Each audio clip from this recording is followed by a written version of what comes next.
Thank you. ఇక్కడికి వచ్చిన media వారికి థ్యాంక్ యూ. థ్యాంక్ యూ అన్న, థ్యాంక్ యూ.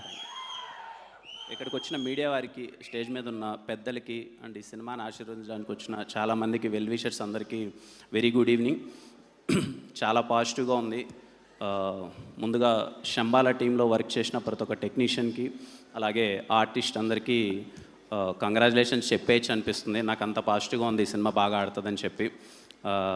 అన్న యుగంధర్ అన్న, I wish you all the best. మీ ముందు సినిమా కూడా చాలా బాగుంటుంది అండ్ ఖచ్చితంగా చాలా కొత్తగా అనిపిస్తుంది. ట్రైలర్ కానీ టీజర్ కానీ రిలీజ్ అయిన ప్రతి ఒక్క కంటెంట్ చాలా పాజిటివ్ వైబ్ ఇస్తుంది. ఖచ్చితంగా చాలా బాగుంటుందని చెప్పి eagerly waiting for December 25th అన్న.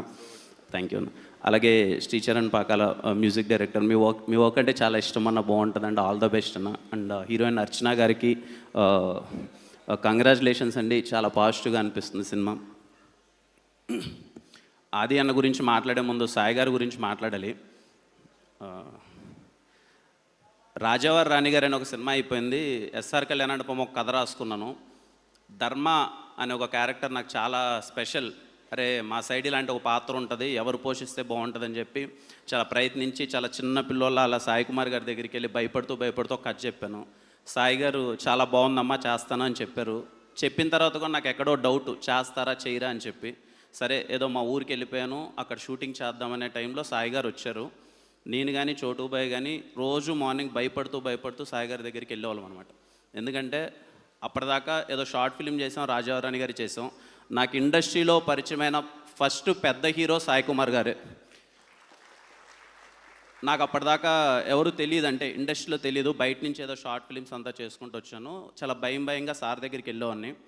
సాయి గారు చెప్పమ్మా ఏం చేద్దామంటే, నేను ఫస్ట్ సీనే చాలా సార్ ఇలా చేస్తే బాగుంటుందమ్మా, మీరు కొత్తగానే చాలా భయపడుతూ చెప్తుంటే ఏదో తేడా కొడుతుందమ్మా, కానీ నువ్వు నమ్ముతున్నావు కదా చేసేద్దాం, అయితే అటు అవుద్ది లేకపోతే ఇటు అవుద్ది అని చెప్పి. మీరు నమ్మరండి, నేను చాలా సందర్భాలు చెప్పాను. సాయి గారి వల్ల నా కెరీర్ చాలా బాగుందని చెప్పి నేను ఫీల్ అవుతాను. బికాజ్ ఎందుకంటే ఎస్ఆర్ కళ్యాణ మండపంలో ఆ పాత్ర కానీ అంత బాగా రాకపోయానంటే మేబీ ఎలా ఉండదో తెలీదు. అండ్ సాయి గారి గురించి నాకు బాగా గుర్తు, లాక్డౌన్ చాలా ఇబ్బందిగా షూట్ చేస్తున్నాం, అక్కడ ఎలా అవుతుందిరా ఏంటి అని చెప్పి. ఒకరోజు ఆఫ్టర్నూన్ నేను ఏదో సీన్ ఎక్స్ప్లెయిన్ చేద్దాం, నేను చోటుపోయి పైకి వెళ్తుంటే సాయి గారు ఉన్నమ్మా బయట కాసేపు ఆగండి అన్నారు. ఏంటి అని చూస్తే అప్పుడు బాలసుబ్రహ్మణ్యం గారు ఆ రోజు ఎక్స్పైర్ అయ్యారు అనుకుంటాను. ఆ రోజు ఎక్స్పైర్ అయ్యారు. 1 hour అయింది, సార్ బయటికి రావట్లేదు. మాకేమో టెన్షన్, ఏమైందిరా ఓ పక్క లాక్డౌన్, సార్ ఏమన్నా ఇప్పుడు ఏంటి అని అంటే నన్ను లోపలికి రమ్మన్నారు. లోపలికి వెళ్తే లిటరల్లీ ఆయన కళ్ళల్లో నీళ్లు పెట్టుకొని బాలసుబ్రహ్మణ్యం గారి గురించి నా దగ్గరికి 1 hour చెప్తున్నారు. నాకేం అర్థం కాల. అదేదో ఇంట్లో ఒక మనిషి పోతే ఒక ఫీల్ అవుతాం కదండి, అలా ఫీల్ అయ్యి బాలసుబ్రహ్మణ్యం గారి గురించి ఎన్నో మాటలు నాకు చెప్తూ ఉంటే, నాకు ఫస్ట్ టైం అదే చెప్పాను కదా, నాకు ఫస్ట్ పరిచయమైన ఒక హీరో అక్కడ.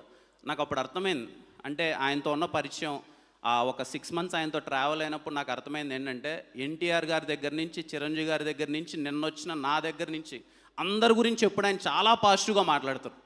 అందరూ బాగుండాలి, అన్ని సినిమాలు బాగుండాలి. ఇందాక అనిల్ అన్న అన్నట్టు ఎవ్రీ ఫ్రైడే సార్ అబ్బాయి ఎవరిదన్నా సినిమా పోయిందంటే, అబ్బా బాగాలేదంటమ్మా, బాగా ఆడింటే బాగుండు. ఎవరిదన్నా బాగుందంటే మాత్రం ఫోన్ చేసి సినిమా చాలా బాగుందంట కదా అని చెప్పి చాలా కంగ్రాచులేషన్స్ చెప్పడం. పర్టికులర్లీ నాకు షూటింగ్ జరిగేటప్పుడు చాలా చెప్పారనమాట. అమ్మ ఇక్కడ అప్పుడే రాజావారి రాణి గారు ఏదో బాగా ఆడుతుంది సినిమా, ఓటీటీలో అందరూ చాలా మంచి హిట్ అయింది. ఆయన అమ్మ ఇక్కడ హిట్లు అవన్నీ ఏముండవు అమ్మ, డిసిప్లిన్ చాలా ఇంపార్టెంట్. నాకున్న ఎక్స్పీరియన్స్లో నేను చెప్తున్నాను, చాలా డిసిప్లిన్. హిట్లు అన్నీ వస్తూ ఉంటాయి పోతుంటాయి, కానీ నువ్వు ఎలా ఉన్నావు, ఎంత డిసిప్లైన్డ్గా ఉన్నావు అన్నది చాలా ఇంపార్టెంట్ అని చెప్పారు. సార్ మీ మాటలు ఎప్పుడు విన్నాను, వీలైనంత జాగ్రత్తగా చేసుకుంటూ వెళ్తున్నాం. Thank you so much sir, మీ పరిచయం నాకు చాలా నేర్పింది. Thank you so much. అందుకే ఈరోజు సాయి కుమార్ గారు పిలిస్తే ఎవరైనా రావడానికి కారణం ఏంటంటే సార్ అంత మంచితనం, అందరూ మంచి కోరుకుంటారు. And thanks for inviting me here sir. ఆది అన్న, ప్రేమ కావాలి. నాకు తెలుసు, నేను బీటెక్ సెకండ్ ఇయర్ ఎప్పుడో ఉన్నాను.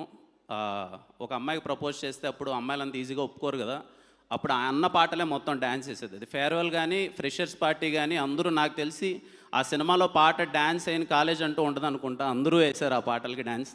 అండ్ నాకు 2011 కదన్నా సినిమా, ఆల్మోస్ట్ 14 years అయిపోయింది. నాకు ఇక్కడికి వచ్చిన తర్వాత అర్థమైంది, అంటే హిట్లు కొట్టడం ఒక ఎత్తు అయితే అన్ని దాటుకొని నిలబడడం కూడా ఒక ఎత్తు. అన్న 14 సంవత్సరాల నుంచి కంటిన్యూ